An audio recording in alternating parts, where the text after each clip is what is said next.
Mən belə bir mənzərə deyim sizə, gözünüzün önündə canlandırın. Təsəvvür edin, qiyamət günüdür. Mən, siz, Allah uzaq eləsin, hər halda günahkar olaraq aparırlar bizi əzaba tərəf, cəhənnəmə tərəf.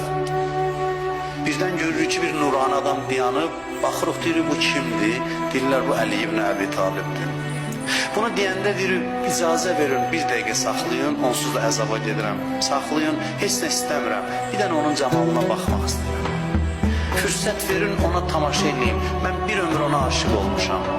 İndi istəyirəm onun üzünə baxın, sadəcə üzünə baxın. Elə bil ki, sən baxırsan Əliyə, Əli də sənə baxır. Günahın yadından çıxır, cəhənnəmə getməyin yadından çıxır. Elə heyran baxırsan, belə yerdə nə deyərlər? Belə yerdə mələklərə nida gələr ki, buraxın onu, buraxın. Bu ki, günahlarını, oda düşməyini unutdu Əlini görən kimi. Cəhənnəmə getməyini yadından çıxartdı. Əlinin eşqi ilə bu ki aşıqdır, bu aşıqliyi bəsdir, bunu buraxın.